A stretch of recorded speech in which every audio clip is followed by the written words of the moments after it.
The rain came with a whisper, soft at first, like a song hummed by the earth itself. In the village of Mbara, tucked between two ancient hills where clouds loved to settle, the rain was both a herald and a warning. It could mean renewal or ruin depending on who stood beneath it. The elders spoke of it as the tears of the ancestors, washing away sins or marking the guilty. Yet in recent times, those words had turned to mere folklore and people no longer listened, except for one. Her name was Ebel. The villagers rarely used it anymore. They called her the girl who angered the sky or the cursed one. She had once been known for her laughter, light, airy, and contagious. But now, her name was mostly spoken behind closed doors, in whispers laced with judgment. She lived at the edge of the village, in a crooked hut belonging to the man who had taken her as his wife, or rather, claimed her as if she were no more than a prize won in a silent war. His name was Yuzoki, a man whose pride was thicker than his skin and whose words could slice deeper than any blade. On the night the story began to shift, the rain came early. The clouds had gathered without warning, swallowing the stars and cloaking the moon. The first drops fell as Ebel bent over a pot of cold yam, trying to coax fire from damp wood. Her fingers trembled from hunger, her dress hung in tatters from her slender frame, and her eyes held stories no one had dared to ask about. Yuzoki stormed in, angry about something trivial, the way she had folded his cloth, the look in her eyes, or perhaps a shadow that reminded him of something long buried. His wrath didn't need reasons. He pulled her out by the arm, dragging her through the mud while the villagers pretended not to see. He pointed to the open sky and said, "Since you love crying so much, cry with the clouds. Sleep here, maybe the rain will teach you humility." He left her by the mango tree, just a few paces from the wall of his compound, but it may as well have been a world away. Ebel said nothing. She curled beneath her thin shawl and let the heavens pour over her. The rain soaked her hair, clung to her skin and crept into her bones. But she did not cry. Her eyes remained open, staring at the clouds like she was waiting for them to speak. The villagers told themselves it was not their place to interfere. Some muttered old proverbs about women who disobeyed. Others clutched their own fears tightly, not wanting to become the next scapegoat. And so the village slept. But something else had awakened. As the rain pelted the earth and whispered through the leaves, it met her skin with an uncanny gentleness. It slid down her shoulders and circled her fingers like silver threads, humming a rhythm she felt more than heard. Her breath slowed and her heart beat in time with the storm. She felt the pulse of the soil beneath her, the silent watchfulness of the trees, and the electric shiver of something ancient swirling above her. It was not the first time she had been cast out in the rain, but this night was different. There was something in the air, a presence, a watching. She did not fear it. In the cold, in the dark, in the hum of the storm, she felt something curl around her spirit, something wordless and vast. As if the rain, long thought to be indifferent, had chosen to stay. By dawn, the villagers emerged, yawning and stretching as chickens clucked their morning gossip. Most avoided looking toward the mango tree. Some expected to find Ebel sick, coughing, or perhaps unconscious. But what they saw instead stirred something strange and uneasy in their chests. She was standing. Rain still dripped from her hair, but she looked taller than before. Her clothes clung to her like vines, yet there was grace in her stance. She looked not like a beggar or a wife banished, but like a statue carved by nature itself. The wind played gently at her back. Her eyes were distant, far beyond the waking world. And at her feet, green sprouts, tiny tender things, were pushing through the wet mud, blooming as if answering a call no one else had heard. Yuzoki came out, expecting to hurl curses. But when he saw her, he hesitated. The words caught in his throat. He scoffed and turned away, pretending not to notice the villagers' stealing glances. That day no one spoke to her. But everyone felt something had shifted. The rain had not broken her. It had touched her. It had marked her. And the wind, though soft, carried her name. Ebel. The girl who did not shiver when the storm came. The one who stood where others would crawl. And above, though few noticed it then, clouds lingered a little longer, like guardians unwilling to leave her side. Before the rain marked her, before the wind whispered her name, she was simply Ebel, the daughter of Obioma the healer and Ngozi the weaver. She was not born under a stormy sky but beneath a crimson sunset, in a quiet part of the village where banana trees danced in the evening breeze and hibiscus petals lined the path like blessings. Her cry was soft, more like a sigh than a wail, and her mother said it was the ancestors saying, "This one will not disturb the earth, but she will change it." As a child, Ebel had a stillness that unnerved the older women. She could sit beneath a tree for hours, watching ants carry crumbs or listening to the rustle of leaves. When she sang, birds drew closer. When she hummed, children stopped crying. Her presence brought calm where there was noise, and light where shadows loomed. Some said she had the voice of the river. Others whispered that her eyes could see through masks. Her mother, Ngozi, knew early on that her daughter had a gift. Not the kind you learn, but the kind passed through blood and spirit. Obioma, her father, trained her slowly in the ways of herbs and healing. By the age of 7, she knew which roots cooled fevers and which leaves brought sleep. At 10, she closed the eyes of a dying elder and whispered a prayer that made even the priest pause. Her hands were gentle, but her words carried weight. She never boasted. She only did what was needed. People began to seek her out, not just for medicine but for comfort, for clarity, for a kind of truth they couldn't name. And yet, not everyone welcomed such power. The village of Mbara was tightly wound with tradition, and tradition feared change. The council of elders, mostly men with cracked voices and unshakable rules, watched her with growing discomfort. A girl should not know the names of all the spirits. A girl should not speak of things buried in the past. And when she began to predict small things, a goat going missing, a baby born early, a storm that would come 2 days late, their fear turned into quiet contempt. "She is too bold," one elder said. "She hears too much," muttered another.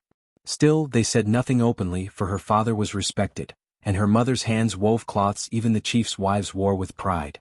But time has a way of shifting loyalties, especially when power begins to fade. When Ebel turned 17, a change crept into her life like smoke under a door. Her father fell ill, a strange sickness that made his breath shallow and his limbs heavy. Ebel tried every remedy she knew. She stayed up night after night, placing herbs on his tongue, calling his name into the dawn, but the sickness did not leave. Some said it was age. Others said it was a curse. A few wondered, quietly, if it had something to do with her growing strength. When Oma passed, the wind did not blow for 2 days. After the burial, the world around Ebel tightened. Her mother wept quietly, her looms silent. Visitors stopped coming. The elders no longer nodded when she passed. Then came Yuzoki. He had always been there, tall, handsome, with a smile that showed too many teeth. He was the son of Elder Nwoke, a man who believed that women should only speak when spoken to. Yuzoki had watched Ebel from a distance, not with admiration, but with a strange hunger. He didn't understand her, and that made him want her more. He said she walked like she owned the earth. He wanted to make her walk like she belonged to him. He came with gifts, yams, cloth, palm wine. He said the right things. He laughed too loudly at her silence and told her mother she wouldn't be alone anymore. Ngozi, tired from grief and worry, agreed. She thought a man might protect her daughter in ways she no longer could. Ebel said nothing. She did not want to marry him. She felt it in her bones, something cold behind his gaze, something bitter beneath his flattery. But she also knew the ways of her people. A woman who refused too loudly became a problem. And so she nodded, not in agreement but in surrender.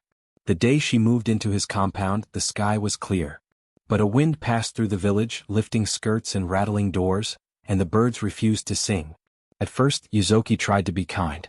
He offered her food and smiled in public. But when they were alone, his voice changed. He didn't like how she looked at him, like she was reading something beneath his skin. He hated how she could sit in silence and not shrink. He forbade her from singing, from tending to others.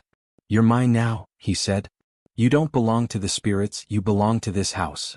Ebel tried to find pieces of herself in the small things, in the morning light, in the taste of herbs she hid in her sleeves, in the stories she whispered to herself at night. But the walls grew narrower. Yuzoki's jealousy spread like oil on water, seeping into every part of their lives. The more he tried to break her, the more she held still, unshaken. And that maddened him. He started with silence, refusing to speak to her for days. Then isolation, barring her from visiting her mother. Then the punishments, a cold meal, a locked door, a shove too hard, a slap too quiet. But she did not wail. She did not scream. She looked at him as if she saw something he wanted to hide, and that burned more than her disobedience. The villagers noticed, but no one spoke. Some whispered that she had lost her light. Others said she was too proud to bend. A few, deep down, feared what would happen if she broke, and what might emerge from her silence. Then came the night of the storm. Yuzoki returned from the palm wine hut, drunk and trembling. He accused her of looking at another man, of speaking in secret tongues. He dragged her into the yard, shouting that the rain would humble her, that she would learn to listen. And he left her there. But what he didn't understand, What none of them understood was that Ebel had never been afraid of the rain. It had always spoken to her. It had always known her name. Yuzoki had not always been cruel. At least, not in the way people marked cruelty, with scars and screams.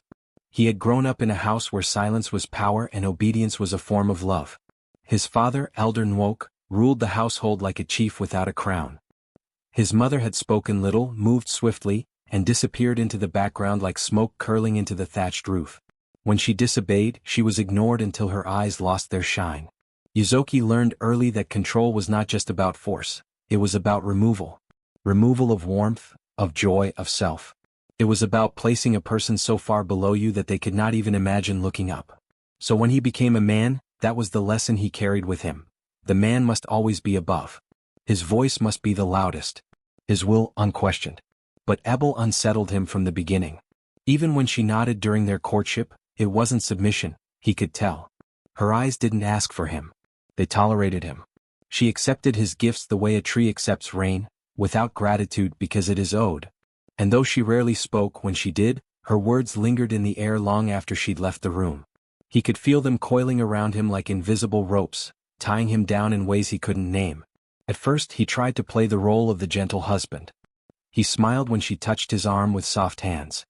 He tried to impress her with stories of trade and respect from the elders. But Ebel, with her knowing silence, made him feel small. She never challenged him outright, never raised her voice, but she didn't shrink either. She didn't flatter. She didn't fear him. And that, to Yuzoki, was the greatest insult. He began to look for cracks. He criticized her meals even when they tasted fine. He mocked her quiet nature, calling it arrogance. You think you're better than us? That you hear spirits and carry secrets? He spat once. She said nothing. Just looked at him, calm and terrifying. It was that look that enraged him the most. He couldn't find a way into her. Every time he tried to assert control, she absorbed it and returned nothing. It was like throwing stones at the sea. No echo, no damage, just the sense that you were being watched by something too vast to harm. His pride began to rot inside him. In the village square, others praised their wives for being obedient, for staying home, for not asking questions. But Yuzoki's wife was different, and everyone knew. The old women still came to her quietly when their joints ached. The children still ran to her when they had bad dreams. And once, in a moment that he would never forget, he caught one of the elders asking her about a dream he had, seeking her wisdom instead of his own. He could feel his status slipping, not in overt ways, but in the quiet glances, the pauses when she entered a room. She didn't bow to him in public. She didn't hang her head. To the village, he was a man who could not tame his wife. And that shame festered. At home, the punishments escalated. He started taking away small freedoms, telling her she could no longer visit her mother, forbidding her from keeping her medicinal herbs. He scattered her dried leaves into the fire one evening, saying, "You are no longer a healer. You are a wife." When she calmly bent to retrieve the remaining pieces from the ashes, he kicked the bowl across the room. She still said nothing. The silence unnerved him more than screams would have. He wanted her to beg, to cry, to break. But Ebel never gave him that satisfaction. He began to test her further, locking her inside for days, refusing to speak to her during meals, throwing out the food she cooked untouched. He would laugh when she turned her face away. "I could bring another woman here tomorrow who would be grateful," he'd say. "You think you're special because you sing to trees?" He tried to paint her as mad. He told his neighbors she was touched in the head. He hinted that she was possessed. "You know her father was into strange things. Maybe she is too." Some villagers nodded politely, but none stopped seeking her out in secret. That made the rage inside him boil. One night, he accused her of bringing shame to his household. "I am mocked in the square because of you," he said, his voice trembling not with grief but humiliation. "You are a curse in a woman's skin." She looked at him then, not with defiance, not even pity, but with something deeper. A kind of ancient disappointment. And that look broke him. That was the night he dragged her into the yard. The rain had begun as a gentle drizzle, barely enough to wet the soil. But to Yuzoki it was the perfect storm. A public punishment disguised as private cruelty. He shouted loud enough for neighbors to hear, accusing her of unclean things, of refusing her wifely duties, of dishonoring his name. "You want to live like a wild thing? Then sleep like one." He shoved her into the mud, her wrapper soaked instantly. The rain gathered strength. Lightning flashed behind the hills. She didn't move. She didn't plead. She sat there, her back straight, her gaze fixed not on him but the sky. "You will sleep out here until you remember your place," he said, spitting near her feet. "You are nothing without me." He turned and walked away, expecting her to call after him. She didn't. And that silence became the last thread unraveling his control. Inside, he sat by the fire, waiting for guilt or triumph to arrive. Instead, a strange stillness filled the house. The kind that comes before a storm tears through the trees. He tried to sleep, but the wind rattled the windows, and each gust sounded like her breath whispering across the roof. He woke up multiple times that night, drenched in sweat. The rain never stopped. Thunder grumbled like an angry ancestor, and somewhere in the back of his mind he heard something. A chant, soft and slow, like a lullaby meant for the dead. In the morning he went outside expecting to find her broken, shivering, begging to be let back in. But Ebel stood. Her clothes clung to her body, soaked but dignified. Her hair dripped with rainwater, but her face held no shame. Her eyes locked onto his, and for the first time he looked away. The storm had not humbled her, it had adorned her. And that terrified him. Because Yuzoki realized something then. He could not break what was never his to own. He had tried everything, manipulation, shame, force. But all he had done was reveal his own weakness. She, on the other hand, had become something else entirely. Not his wife. Not a girl. Not even a healer. She had become a force. And no man, no matter how cruel, could cage the wind or command the rain. When the first pale fingers of dawn stretched across the village, the storm had long since passed, leaving behind a world washed clean and shimmering with fresh promise. The earth smelled sweet and alive, as if the rain had breathed new life into every leaf and blade of grass. The villagers began to stir, rubbing their eyes and stepping out of their homes, blinking against the soft light. But something was different.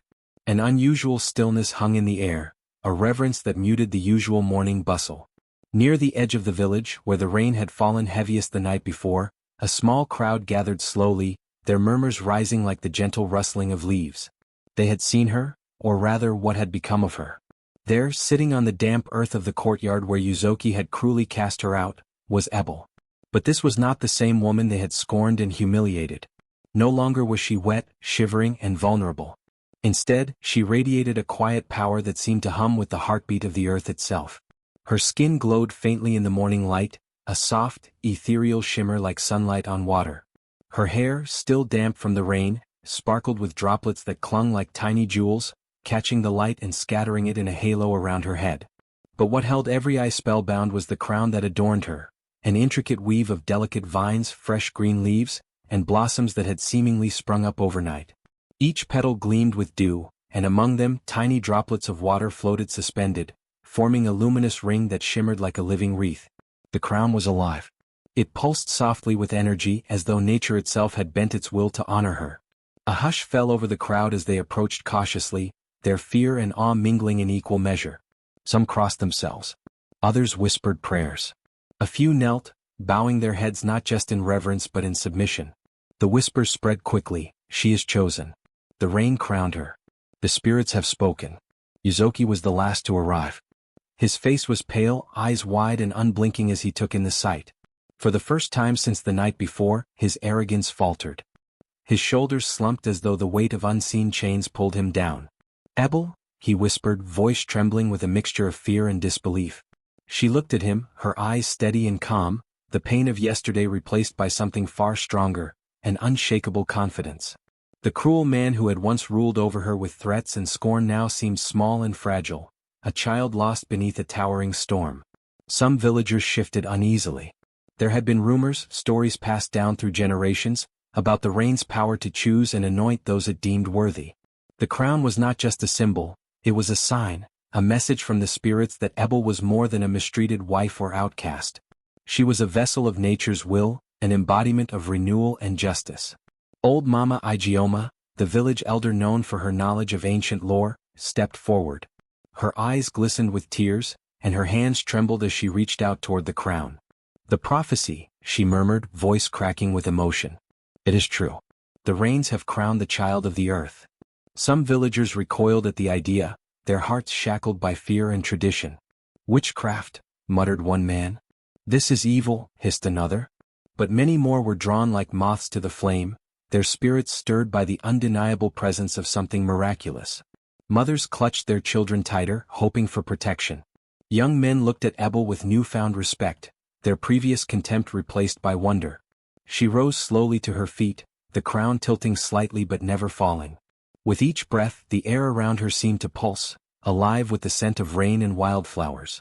Her voice, when she spoke, was soft yet carried through the crowd like a steady wind. "I am no longer the woman you cast out," she said quietly. "I carry the storm within me now. The rain has crowned me, and with it comes the power to heal, to protect, and to bring justice." Yuzoki took a step forward, desperation flashing in his eyes. "You are just a woman," he spat. "You have no power here." But the ground beneath him trembled faintly. The vines at Ebel's feet stirred as if awakening, wrapping gently around her ankles in silent affirmation. The villagers gasped. The man who sought to control nature now faced the unyielding force of its chosen. Among the crowd, murmurs turned to quiet prayers of hope. Some clasped hands, others dropped to their knees. A new allegiance was born that morning, a loyalty not to men or tradition, but to the spirit of the land and the woman it had embraced. The rains had come and gone, but their gift remained, a crown woven not of gold or jewels, but of earth and water, spirit and life. And the village would never be the same. After the villagers witnessed the miracle of the crown, the balance of power in the small community shifted overnight. What had once been a place ruled by fear and silent obedience began to tremble with uncertainty. At the center of this storm stood Yuzoki, the man who had forced Ebel to sleep outside in the rain, only to find himself facing a force he could neither command nor control. The morning after the crown appeared, Yuzoki returned to his home, a place that once echoed with his authority and cruel commands. But something was wrong. The heavy rains from the night before had not yet fully drained, and instead of receding, water seemed to rise stubbornly within his compound, seeping under doors, soaking the wooden floorboards, and pooling like a stagnant lake. His home, once a fortress of power, had become a prison of water. He stomped his feet, trying to chase away the damp chill, but the cold seeped into his bones. His frustration boiled over in angry shouts, but his voice faltered strangely, the words twisting and fading as if carried away by an invisible wind. Neighbors gathered outside, whispering nervously as they watched the man struggle against this unseen force. His rage was like steam, fierce but insubstantial. Even the animals, once loyal to him or at least indifferent, now turned away. Dogs whimpered and hid under beds, chickens scattered in panic, and the village cats hissed from the shadows. The natural world, it seemed, no longer recognized Yuzoki as master. Birds refused to nest near his roof, and even the insects avoided his presence as if repelled by some invisible curse. The villagers themselves were divided. Some still clung to the old ways, fearful of the power Ebel now wielded. They spoke in hushed tones about witchcraft and the danger of upsetting the natural order. They feared what the rain-crowned woman might do next, and what punishment might follow if they showed her favor. Yet others stood in quiet awe, drawn to the calm strength Ebel now radiated. They saw in her a promise of healing and justice, a force that could protect them from the cruelty and injustice they had long endured. Mothers whispered her name as a blessing, children told stories of the woman crowned by the rain, and even the village elders began to reconsider their prejudices. Throughout this growing storm of fear and reverence, Ebel remained calm and silent. She did not shout or boast, nor did she seek to punish those who doubted her. Instead, she moved with the quiet confidence of someone who had touched the heart of the world and found it beating for her. Her silence spoke louder than any words could. It was a steady flame amid the tempest, a reminder that power did not always need to roar to be felt. Yuzoki's attempts to reassert control became more desperate and erratic. He summoned his closest allies, commanding them to spy on Ebel, to find weaknesses and secrets to exploit. But their efforts were met with frustration. Every plan seemed to unravel mysteriously, messages lost, traps foiled by chance or unseen hands. One night, as Yuzoki brooded alone, the walls of his home groaned and creaked. A faint whisper, like the rustling of leaves in a breeze, slipped through the cracks, carrying with it the echo of Ebel's calm voice. The man shivered, realizing that the spirit that crowned her was not bound by flesh and blood but was woven into the very air, the rain, and the earth around them. The villagers watched as Yuzoki's power slowly drained away, like water slipping through fingers. Where he once commanded fear, now he inspired pity or avoidance. His threats rang hollow, his presence shrinking beneath the weight of nature's judgment. But with this shift came tension and uncertainty. Fear made people suspicious of one another, sparking quiet arguments and guarded glances. Some wondered if siding with Ebel would bring blessings or curses. Others debated whether to leave the village altogether, afraid of being caught in the middle of forces beyond their understanding. In the midst of this turmoil, Ebel did not seek revenge or domination. Instead, she began to move through the village with quiet purpose, helping the sick with herbs soaked in rainwater, calming frightened children, and mending broken fences and roofs damaged by the storm. Her touch seemed to bring healing, and her presence comforted those willing to believe in her. Slowly, a new kind of respect blossomed, one born not of fear but of genuine reverence.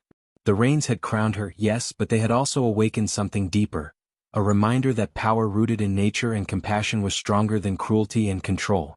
And so, as the sun rose higher each day, washing the village in warm light, the people began to see that the aftershock of the rain's gift was not destruction, but transformation. The crown she wore was not just a sign of power, it was a symbol of hope, of change, and of the strength that comes from standing calm and silent in the face of fear. In the days following the rain and the appearance of the crown, Ebel felt a stirring deep within her soul, something both ancient and alive, like the first pulse of a forgotten heartbeat. It began as faint whispers in her dreams, delicate threads weaving through the quiet moments of sleep. At first she struggled to understand them, but night after night, the visions grew clearer, more vivid, pulling her into a world beyond the village, beyond the reach of her harsh life. The first vision came softly, like a breeze brushing her skin. She saw herself standing beneath a vast sky, the rain falling gently around her, not cold or punishing but warm and embracing. Around her stood figures cloaked in light, their faces kind but strong, eyes full of wisdom and love. They were her ancestors, guardians of the earth and sky, keepers of a power passed down through generations. One among them stepped forward, a woman whose hair shimmered like silver threads woven with drops of morning dew. Her voice echoed in Ebel's mind not as words but as feeling, a gentle urging, a call to remember. "You are the river and the rain, the earth and the sky," the vision seemed to say. "Chosen not for vengeance but for healing. You carry the crown of renewal." Ebel awoke, her heart pounding with a mix of awe and fear. Could it be true? Had the rain really chosen her for a purpose beyond suffering? She felt the weight of the crown on her brow, though when she touched it, only the cool dampness of her hair met her fingers. Each night brought new revelations. She found herself walking the boundaries of the village in the moonlight, the whispers of the wind guiding her steps. She listened to the songs of the rain, learning to hear its rhythm as a language older than time. In these moments, the pain and humiliation of her past seemed to fade, replaced by a growing sense of belonging and strength. The memories that surfaced were not all gentle. She remembered the harshness of her childhood, the loneliness of being misunderstood by those around her, and the sharp sting of betrayal when she was given to Yuzoki. But with these painful recollections came understanding. Her spirit had always been tied to the elements, shaped by fire and water, tested by wind and earth. In her visions, the ancestors showed her images of rivers flowing through parched land, forests rising from ashes, and skies clearing after storms. They spoke of balance, how destruction was only the beginning of renewal, how every ending carried the seed of a new start. One night the vision changed. Instead of the gentle woman of silver hair, a younger figure appeared, her own reflection but fierce and glowing with power. This self looked at Ebel with eyes that burned like embers, a smile hinting at the strength long hidden beneath her quiet demeanor. "You have the fire within you as well as the rain," the vision said. "Do not fear your power. It is the breath of your ancestors, the song of the earth itself." Ebel awoke with a new resolve. She understood now that the crown was not a curse or a burden, but a gift, an inheritance she was meant to embrace. Her suffering had not broken her, it had tempered her like steel forged in the rain. With this awakening came a change in how she moved through the world. No longer shrinking in the shadow of her tormentor, she stood taller, her gaze steady and calm. The villagers began to notice the difference, sensing the quiet force radiating from her like the gentle but unyielding touch of rain on dry soil. Her dreams guided her to a secret grove hidden deep in the forest, a place where the earth hummed with life and the rain whispered ancient songs.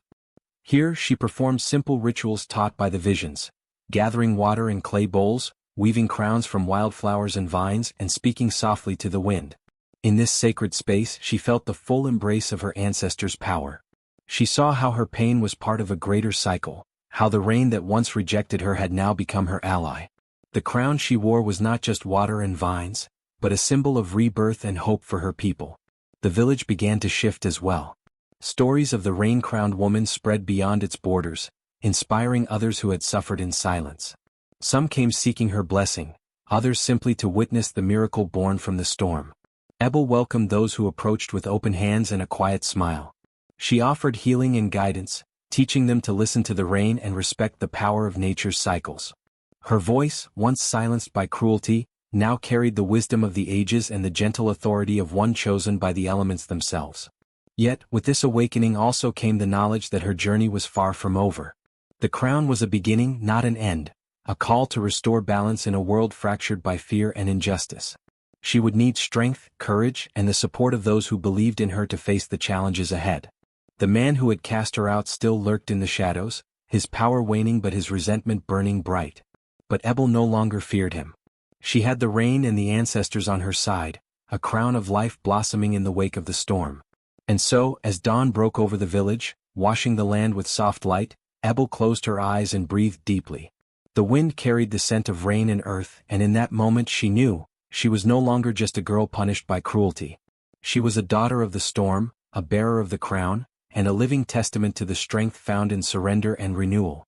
Her spirit, awakened and unbound, reached out to touch the world. The rain had chosen her not for revenge but for restoration, and with that sacred trust she stepped forward into a new dawn. The tension in the village thickened like a gathering storm as the days passed, each moment leading inevitably toward the final reckoning between Ebel and the man who had sought to break her spirit. Yuzoki's fury was no longer hidden behind forced smiles or whispered threats. His rage had become a palpable force, burning like a wildfire consuming everything in its path. He had tasted fear for the first time, and it ignited a desperate need to reclaim control, to crush the source of his humiliation once and for all. He gathered the villagers in the central square, his voice booming as he declared that Ebel's miracles were tricks of deceit, witchcraft that threatened the very soul of their community. He painted her as a dangerous spirit, a blasphemer who must be cast out or destroyed to save them all. His words spread like poison, seeding doubt and fear among those who had once whispered hope at the sight of her crown. But Ebel stood quietly at the edge of the gathering, her eyes calm pools reflecting the storm brewing both in the sky and in her heart.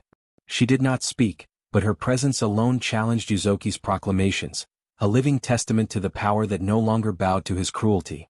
As the crowd's murmurs grew restless, Yuzoki stepped forward, his hand clenched around a burning torch, a symbol of destruction and finality.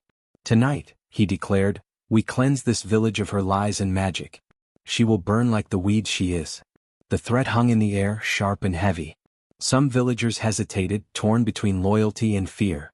But Yuzoki's grip tightened on the torch, and with a sudden motion, he threw it toward Ebel's modest shelter at the edge of the village.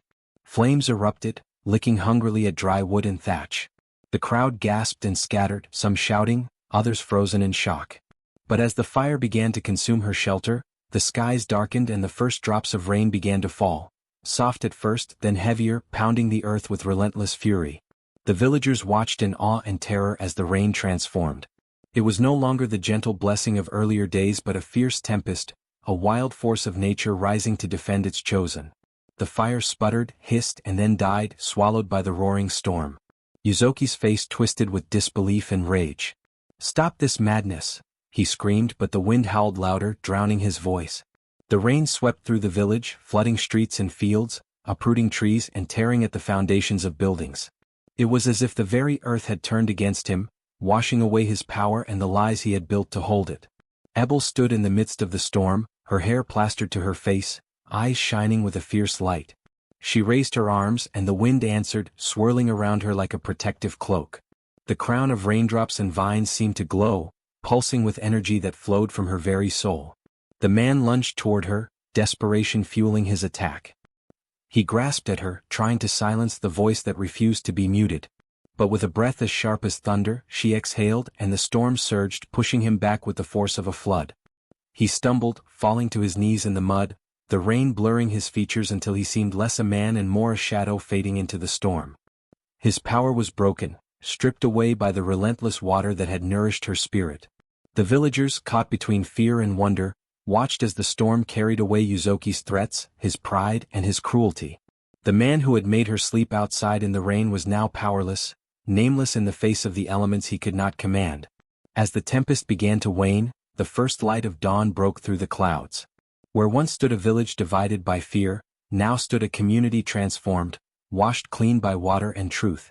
Ebel's crown shimmered in the morning sun, a symbol of resilience and renewal. She had endured the storm and emerged not as a victim, but as a force of nature itself, unyielding, ever-flowing, and deeply rooted in the earth and sky. The man, broken and forgotten, was left behind like a stone worn smooth by water's steady persistence, erased by the very element he had sought to control. And in that final moment, the village understood that true power belonged not to those who command fear, but to those who embrace the quiet strength of the rain. The days after the storm felt like waking from a long, heavy sleep into a world freshly cleansed and brimming with possibility. The village, once divided by fear, suspicion, and cruelty, now stirred with a quiet energy that seemed to pulse in tune with the soft rhythm of the rain and the gentle hum of the earth. The air itself held a promise, the promise of healing, of growth, and of a future shaped by a new kind of power, one born from resilience and respect. Ebel walked through the village streets as the sun rose higher each day, her presence a living symbol of this transformation. She moved with grace, a quiet authority that needed no words to command attention. The crown of raindrops and vines that had appeared upon her head during the storm was now part of her essence, a radiant halo that shimmered with the blessing of the elements.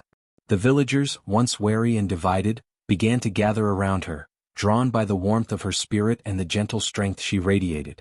Children, especially, flocked to her side, their eyes wide with curiosity and hope. Ebel welcomed them with open arms, recognizing in their eager faces the seeds of a better tomorrow.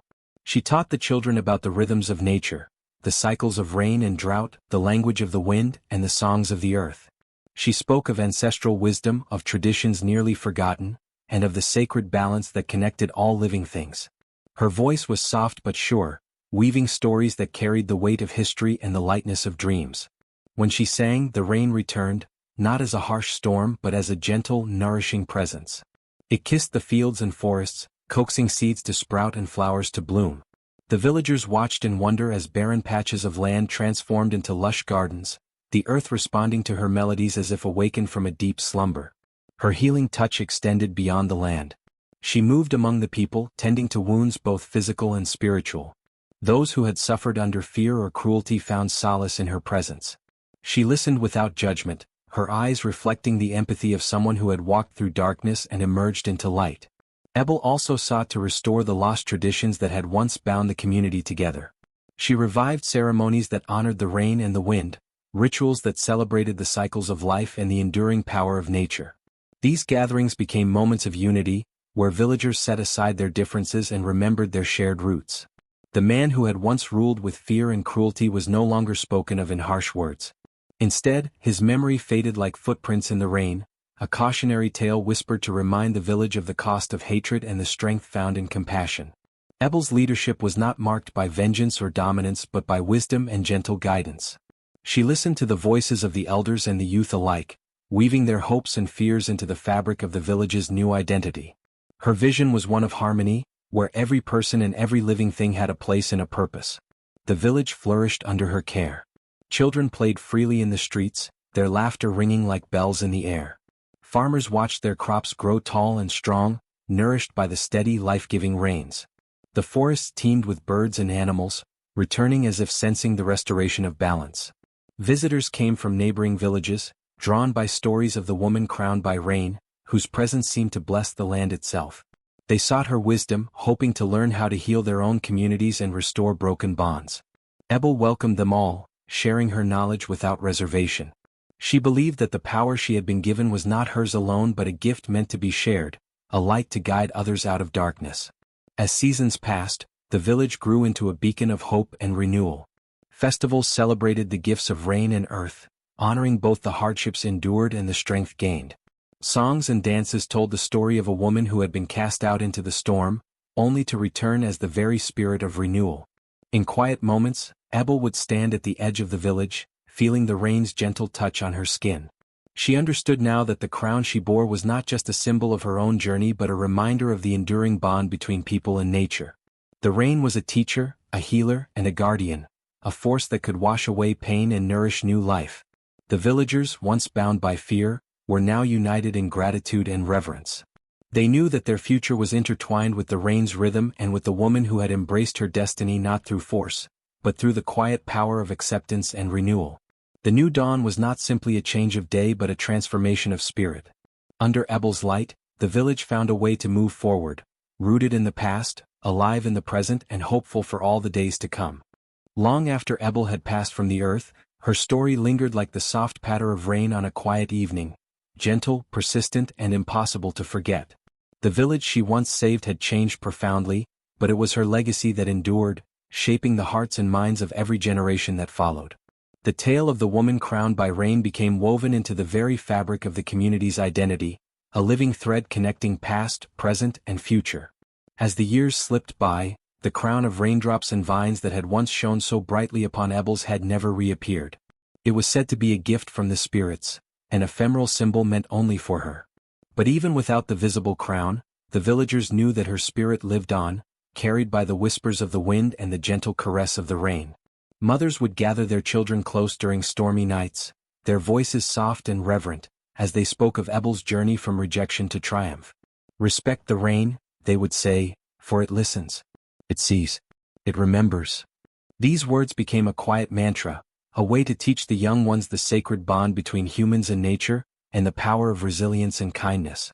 The village elders, keepers of wisdom and history, told stories of how Ebel's connection to the rain had transformed their people. They spoke of a time when fear and cruelty had ruled, and how one woman's courage had turned storms into blessings and despair into hope.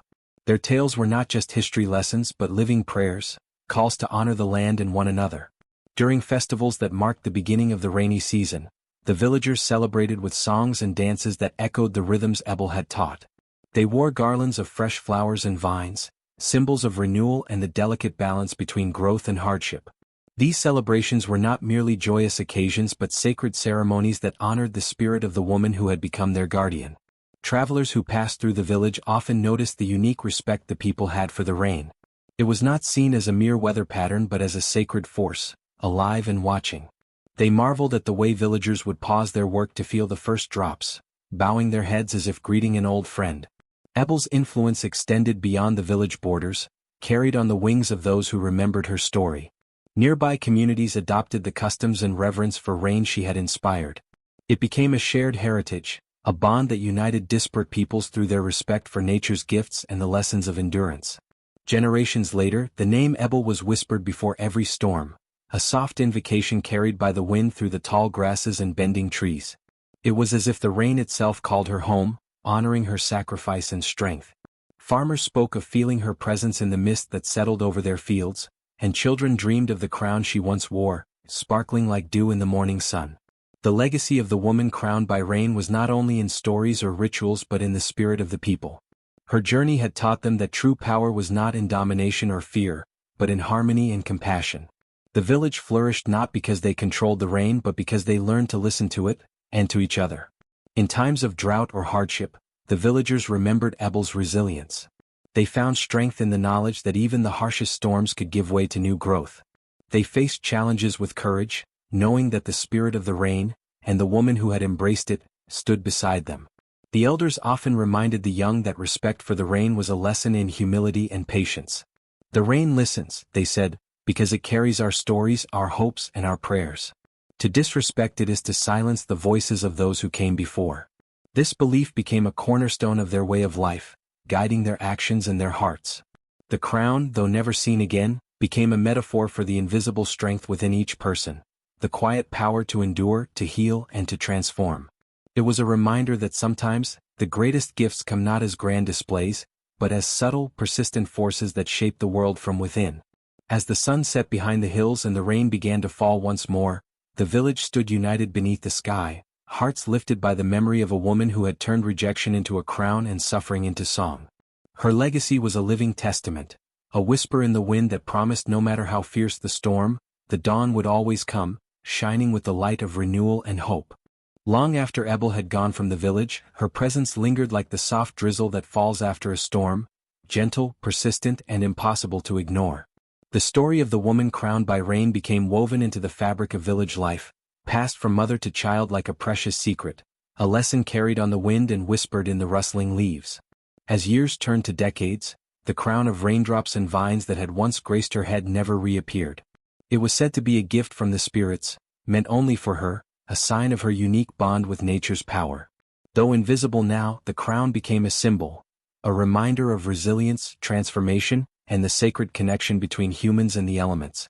The village itself changed in ways that reflected Ebel's legacy. The people no longer saw the rain as a mere weather event but as a living force that carried meaning and memory.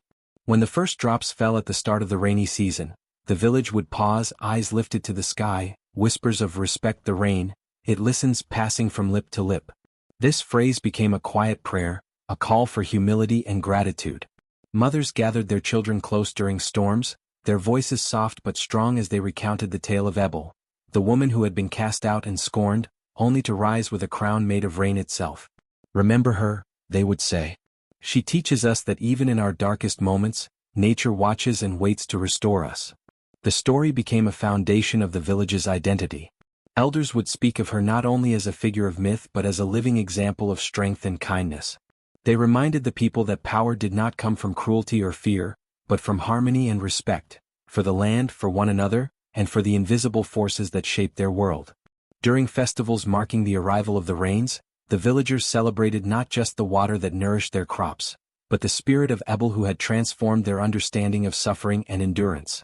Flowers and vines were woven into crowns worn by the young and old alike, a symbolic nod to the original crown that once shone upon her brow.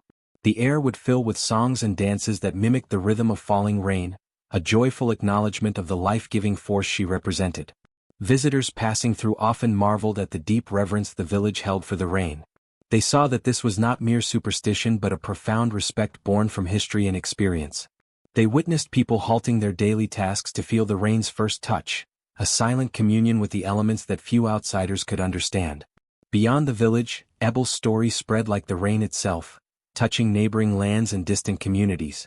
Her legacy inspired a wider cultural shift, a shared reverence for nature's power and the resilience of the human spirit. In many places, mothers echoed the words, "Respect the rain, it listens," teaching their children to honor the forces that nurture and protect. Generations later, her name continued to ride the wind, whispered softly before every storm. Farmers spoke of a comforting presence in the mist that settled over their fields. Children dreamed of the glowing crown of raindrops and flowers she had worn, and the village elders held her story close, a beacon guiding them through hardship and hope alike. The woman crowned by rain became more than a tale. She was a spirit of renewal, a symbol of transformation that reminded all who heard her story that the harshest storms could give way to growth and beauty. Her legacy taught that true power lies not in domination, but in embracing change and nurturing life. In times of drought or sorrow, the villagers found strength in remembering Ebel's journey. They faced challenges with courage, knowing that the rain, and the woman who had been crowned by it, stood with them, whispering promises of restoration and new beginnings. The crown she wore, though unseen now, became a metaphor for the quiet strength within each person, the inner light that shines even through pain and rejection. It was a reminder that sometimes the greatest gifts are subtle and enduring, carried not on the surface but deep within the soul. As the sun set behind the hills and the gentle rain began to fall once more, the village stood united beneath the sky, hearts lifted by the memory of a woman who turned rejection into a crown, and suffering into song. Her legacy was a living testament, a whisper in the wind promising that no matter how fierce the storm, dawn will always come with light, hope, and renewal.